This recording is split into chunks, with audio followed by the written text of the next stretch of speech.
정부 방침에 의해서 합창만 마스크를 쓰고 그 외에는 마스크를 쓰지 않아도 된다고 합니다. 그래서 앞으로 우리 수요 특성하시는 분들은 마스크 벗고 찬양하셔도 될 것 같습니다.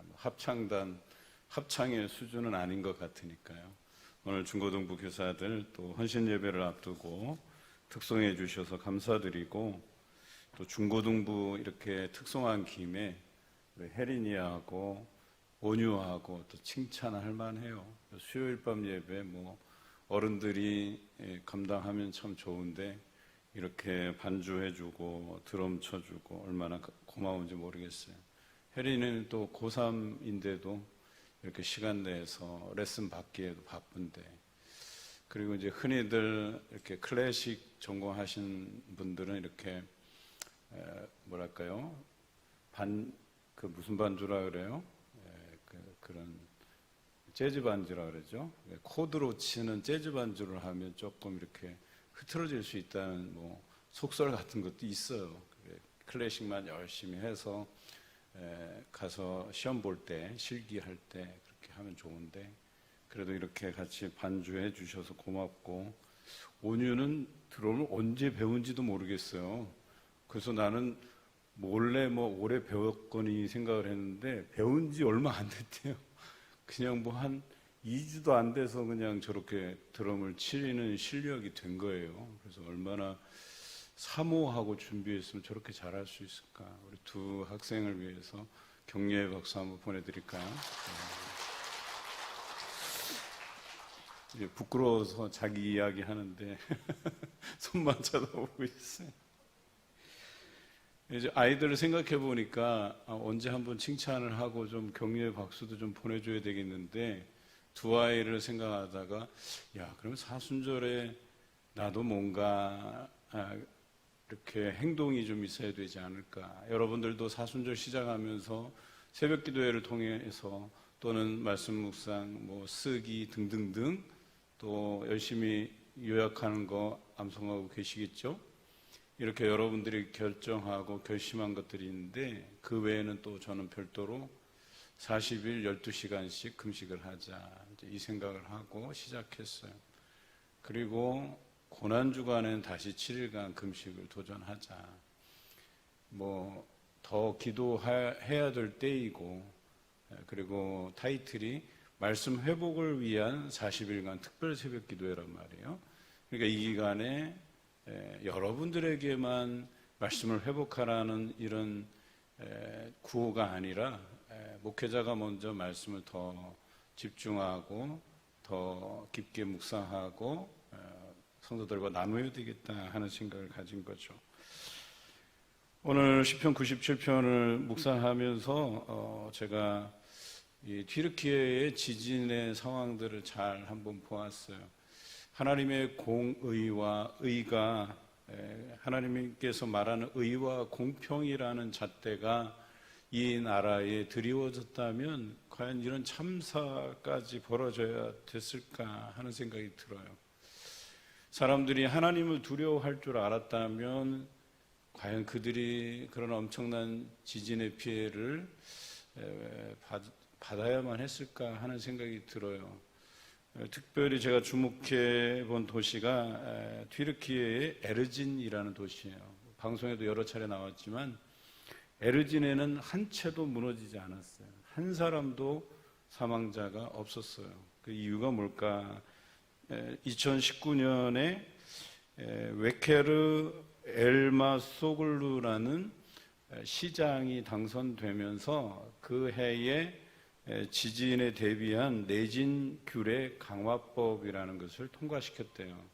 말 그대로 건물을 지을 때 튼튼한 콘크리트로 짓고 내진, 즉 지진에 대해서 충분히 견딜 수 있도록 그렇게 건물을 지으라는 법이었었어요. 그런데 이 시장이 그것만큼은 시민들의 안전을 위해서 꼭 지켜야 되겠다 했어요. 그런데 그날로부터 민원들이 막 쏟아져 들어오기 시작하는데, 다 이 건물에 대한 규제를 풀어달라, 왜 우리는 예외적으로 좀 인정해 달라, 다 노 했대요. 다 노, 안 된다, 원칙대로 해야 된다.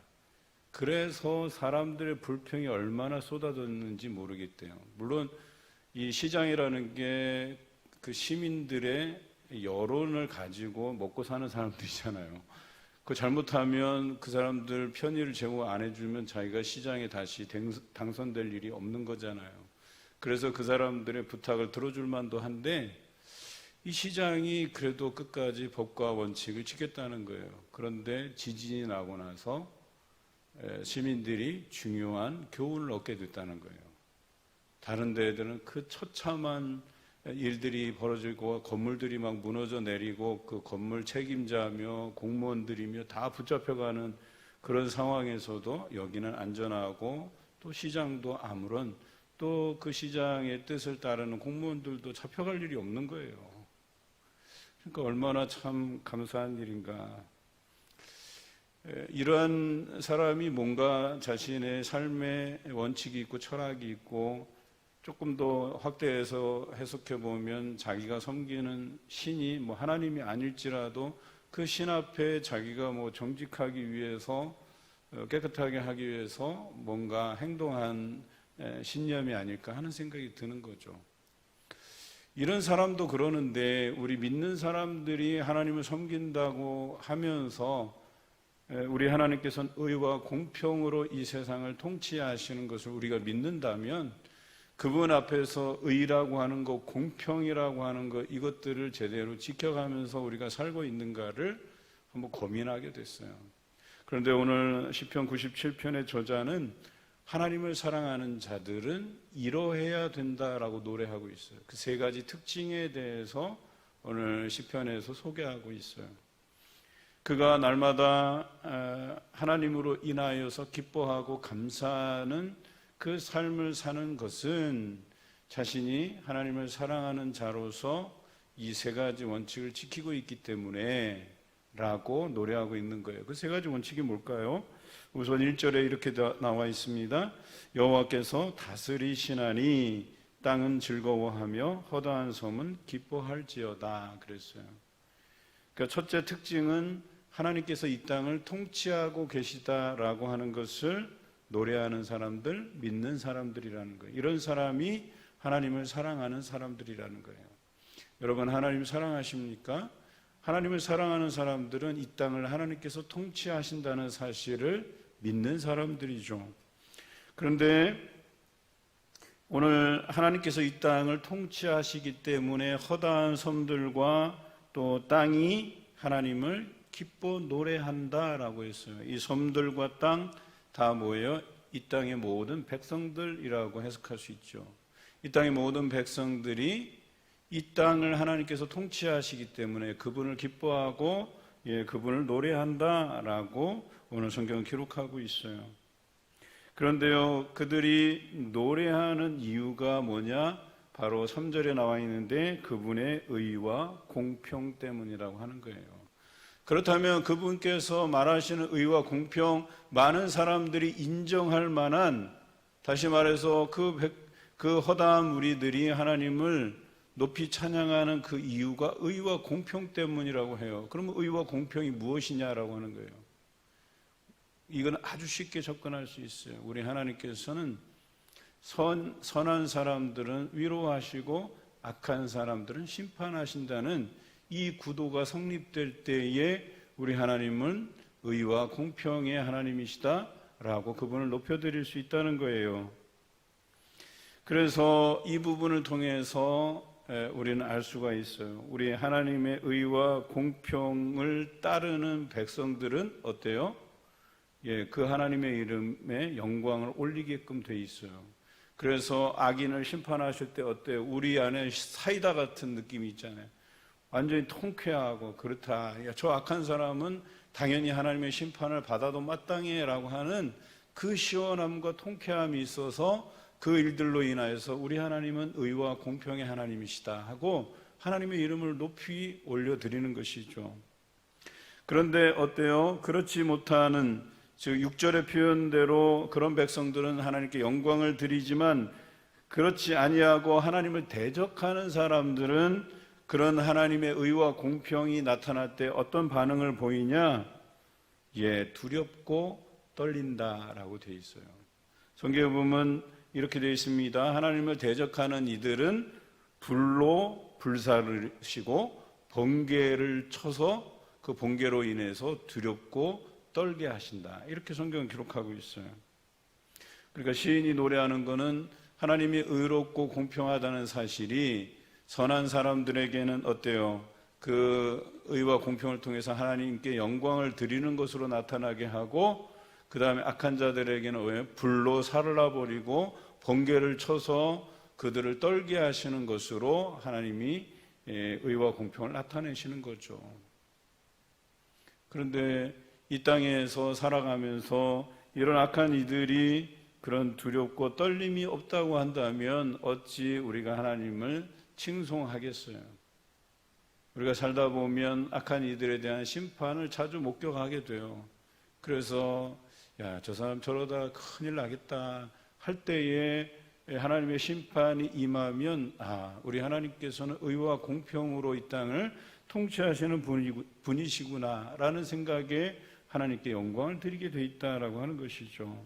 과연 나는 그러한 일들로 인해서 두렵고 떠는 사람인지, 아니면 그런 일들로 인해서 우리 하나님 살아계시는구나, 의와 공평으로 판단하시는구나 라고 해서 우리 하나님께 영광을 드리는 사람인지, 오늘 우리 자신들을 돌아보면서 생각해 보아야 될 것입니다. 둘째는 7절입니다. 조각한 신상을 섬기며 허무한 것을 자랑하는 자인가, 아니면 여호와만을 경배하는 자인가. 이 둘을 가지고 하나님 사랑하는 여부를 알 수 있다는 거예요. 나는 조각한 신상을 섬기며 허무한 것을 자랑하는 삶을 살아가는지, 아니면 내가 오직 경배할 분은 하나님 한 분뿐이시다라고 살아가고 있는지를 생각하면 아주 쉽죠. 당연히 하나님을 사랑하는 자는 뭐예요? 하나님만 경배합니다. 그러나 그렇지 않은 사람은 하나님보다 더 사랑하고 집착하는 것이 분명 우리 삶에 있다고 하는 것이죠. 우리 안에 자리 잡고 있습니다. 내가 좋아하는 것에 얼마만큼의 시간과 물질을 들이는지를 판단해 보면 아주 쉽게 알 수 있어요. 사람들은 자기가 가치 있는 일이라고 생각하는 것에 시간과 물질을 들이게 돼 있어요. 과연 우리는 하나님 아닌 것에 더 많은 시간과 가치를 들이고 있지는 않은지를 한번 생각해 보자는 거예요. 그렇다고 해서 우리가 엄밀한 잣대로 우리가 삶의 현장에서 우리 가정을 또 유지하기 위해서 살아가는 어떤 그런 일련의 노동이라든지 이런 것까지 다 계산하자는 게 아니에요. 엄연히 우리 노동의 현장, 일하는 현장도 하나님께서 우리에게 주신 것이고, 그 안에서 정직하게 최선을 다하는 것도 하나님께 드리는 삶이라고 할 수 있겠죠. 그런데 정말 이것은 우리 삶에서 이게 필요할까라고 생각하는 것, 보편적으로 생각할 때 사는 사람들이 저 사람 저기에 너무 많은 시간과 물질을 너무 들이는 것 아닌가, 저렇게 헛되게 살면 무엇이 유익인가 라고 생각할 만한 것도 우리 삶에 많이 있다는 것이죠. 저는 커피 매니아이기 때문에 제가 커피에다 이렇게 시간과 물질을 쏟는 것을 그렇게 크게 생각해 본 적이 없는데, 어느 통계를 보니까 평생 내가 이제 커피를 하루 한 잔 이상 마시는 사람들의 그 돈으로 환산을 해 보니까 수억이 되더라고요. 그러고 보니까 내가 사랑하고 아끼는 그 커피 한 잔 마시는 것도 내가 내 인생에서 수억을 쓴다? 그렇게 생각해 보니까 커피 마시는 것도 부담스럽더라고요, 어느 때는. 그런데 한번 생각해 보세요. 커피 말고 요즘은 애주가들은 많이 이제 슬퍼하고 당황스러워 하시죠. 소주값이 올라가고. 그 술값 올라가고, 이번 기회에 과연 내가 여기에다 내 시간과 물질을 쏟을 필요가 있을까를 한번 점검해 보는 것도 괜찮을 것 같아요. 그런데 그 애주가들은 어때요? 그 술에 시간과 열정과 물질을 막 쏟아붓잖아요. 그래서 부어라 마셔라. 또 우리나라 문화가 그렇잖아요. 과연 이것들이 다른 것이냐, 하나님보다 더 가치 있는 것이냐. 물론 그 사람들은 하나님을 제대로 알 수나 있겠어요. 그러니까 거기에 부어라 마셔라 하고 모든 열정을 쏟아붓는 거죠. 그러다 보니까 아내는 그냥 뒷전이에요. 또 남편도 뒷전이고, 또 여자들 뭐 안전하다고 생각하지 마세요. 여자들도 자기를 꾸미기 위해서 뭐 비싼 가방부터 비싼 화장품부터 시작해서 뭐 온갖 많잖아요. 우리는 상상도 못할 마사지 샵 이런 데 다니면서 뭐 수십만 원씩 한 번 받는데 뭐 수십만 원씩 막 쏟아붓는 사람들이 얼마나 많은데요. 그런데도 당당해요. 그냥 그게 뭐 대수냐는 거예요. 우리 서민들 같으면 막 허리가 휘어지죠. 여러분 중에 혹시 막 마사지 샵 가서 막 한 번에 수십만 원짜리, 그래서 몇 회권 몇백만 원짜리 끊고 다니시는 분 계셔요? 안 계실 거라고 생각해서 말씀드리는 거예요. 그런데 어때요? 이런 말 저 강남이나 서초 이런 데 교회 가서 말하잖아요. 목사님이 난처해지실 수도 있어. 성도들 가운데도 제가 있다고 제가 들었어요.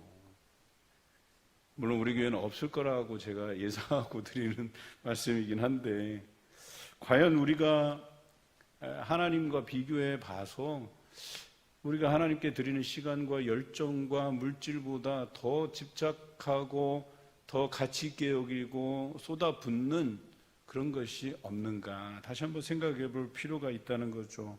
그런데 성경에는 하나님과 물질을 겸하여 섬길 수 없다고 했어요. 그런데 그 물질이 하나님보다 더한 것에 쓰여졌다 하면 그 물질보다 그게 더 가치 있는 거잖아요. 그렇죠? 그 다르게 생각하면 내가 하나님보다 더 그것에 더 가치를 두고 우선순위가 그거라고 얘기하는 것 아니겠어요? 미안한 얘기지만 가족에 집착하는 것도 별로 그렇게 바람직한 건 아니에요. 가족을 사랑하지 말라는 건 아니에요. 그런데 필요 이상으로 가족에 집착해서 정말 우리가 합리적으로 생각하는 그 범위를 넘어서서 거기에 온갖 것을 쏟아붓는다? 여러분, 이것도 다시 한번 생각해 볼 필요가 있다는 거예요. 정말 하나님보다 가족이 중요하십니까? 성경에 가족을 돌아보는 자는 하나님 나라에 필요가 없다고 말씀하세요. 그게 뭐예요? 하나님과 그분의 사역보다 더 가치 있다고 하나님을 외면하고 하나님의 사역은 외면하고 가족들을 향하는 사람들, 그것도 하나님 나라에 합당하지 않다고 이야기하잖아요. 우리는 하나님 믿는 것, 하나님 사랑하는 것과 우선순위를 별개로 생각해요. 내가 우선순위가, 이게 조금 더 우선순위가 있는데 내가 그렇다고 해서 하나님 사랑하지 않고 하나님 안 믿는다는 것 아니잖아요. 아니요. 성경에서는 우선순위로 보는 거예요. 그런데 우리는 과연 그 우선순위에서 하나님을 앞에 두고 생각하는가라고 하는 것입니다. 믿는 것과 우선순위를 다른 것으로 생각하기 때문에 하나님이 우선순위에서 자꾸 밀려가는 것 아니겠습니까? 부부간에도 마찬가지예요. 여러분, 아내를 사랑한대요, 남편을 사랑한대요. 그러면서 우선순위에서는 배제돼요. 말도 안 되는 소리죠. 그게 사랑하는 겁니까? 아니잖아요. 아내를 사랑한다고 해요. 그래서 아내가 주말은 나와 함께 보내자고 얘기하는데, 내가 당신을 사랑하잖아. 그래도 내가 중요한 일이 있어서 하고 주말에 나가버려서 자기 취미생활하고 술자리에 나가고 또 뭐 일을 하든 뭘 하든 자기 뭘 하든 간에 아내가 생각하는 건 어때요? 내가 우선순위가 아닌가 보네. 이거 당연히 생각하는 거예요. 사람과의 관계 안에서도 당연하게 여겨지는 것도 아니겠어요?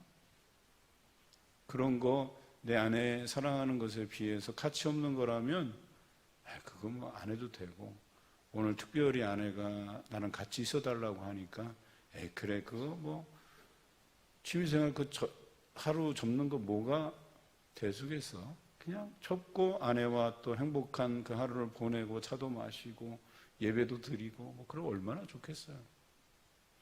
그런데 내가 말하면 그 말을 무시하고 자기 좋은 것 하고 그러면 얼마나 서운하겠어요. 자기가 우선순위가 아닌 거예요.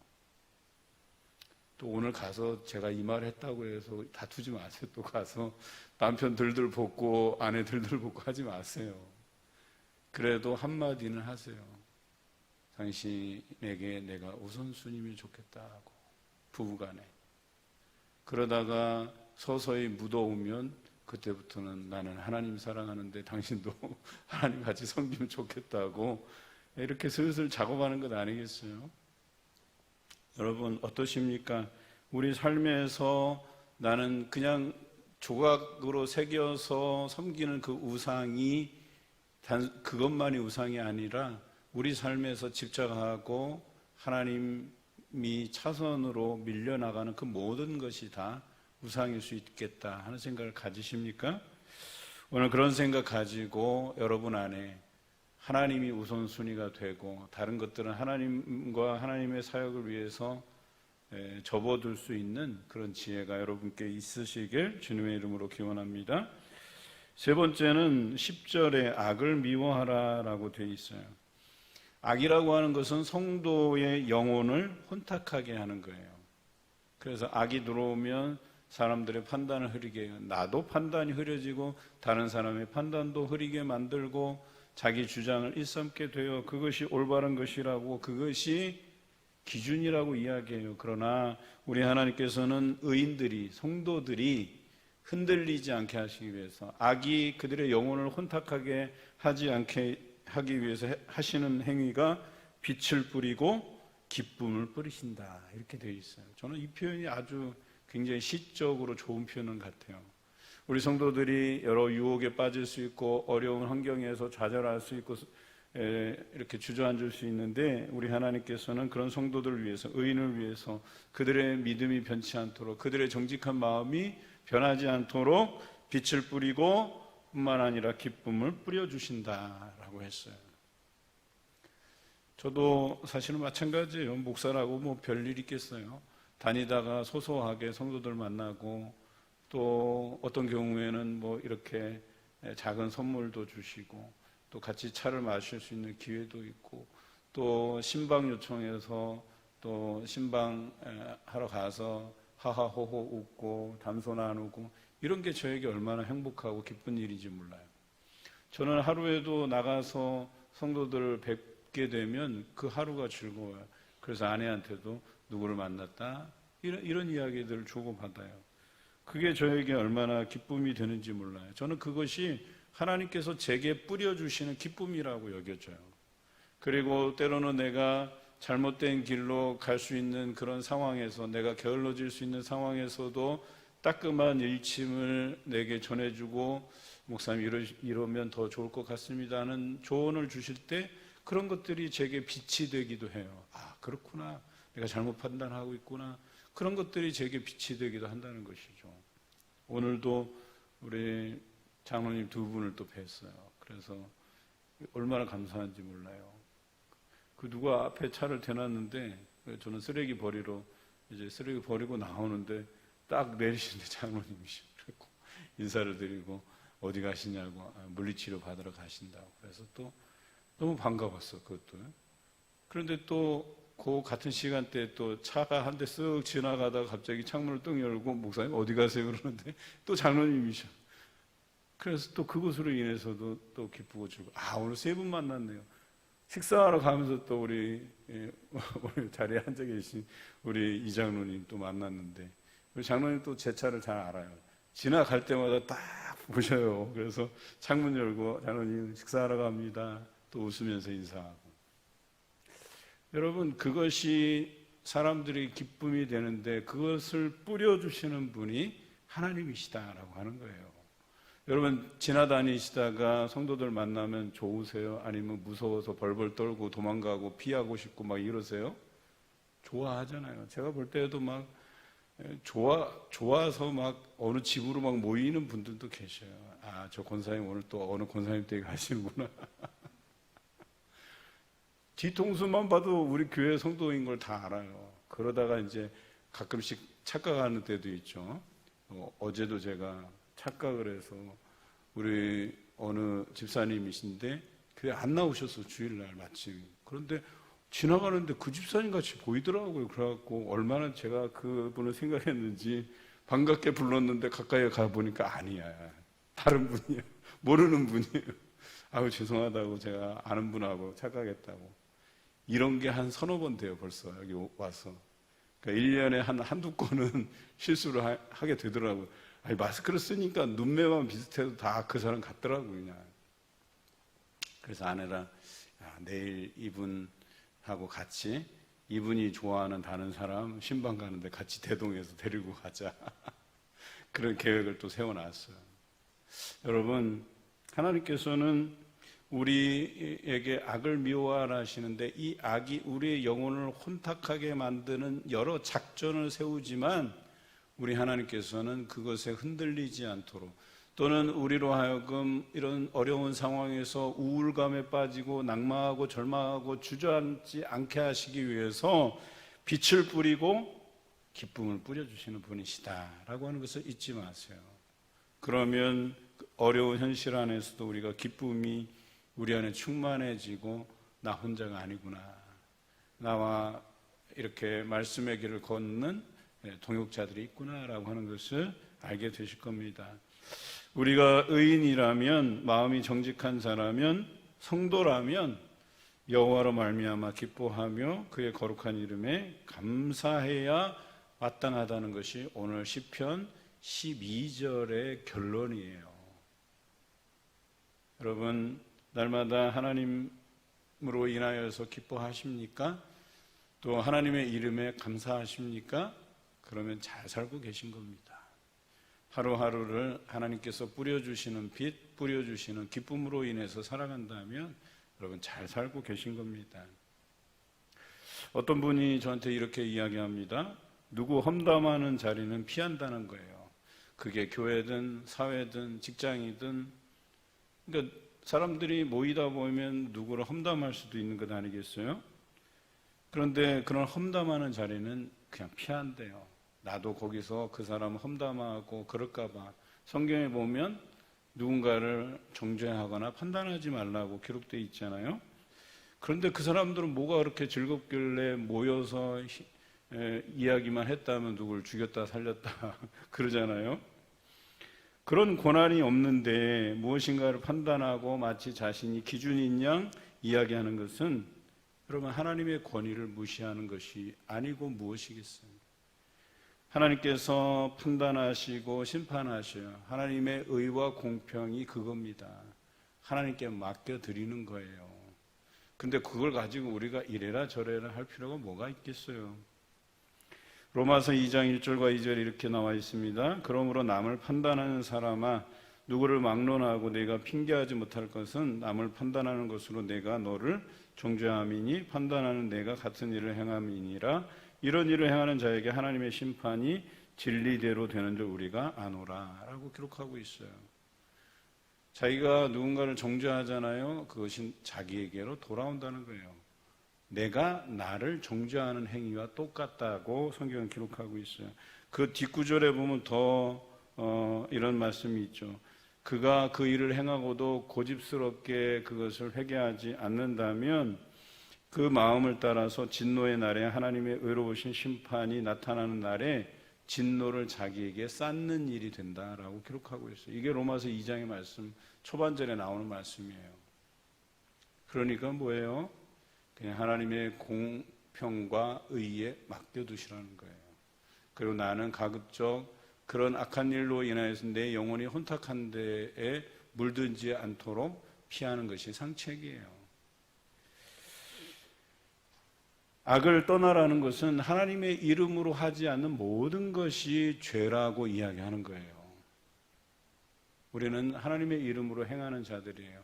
여러분들이 마트에 가서 물건을 사고 또 사람들과 상대하고 말을 섞고 하는 모든 행위가 하나님의 이름으로 하는 거예요. 그리스도인이라고 하는 표현이 그 표현이에요.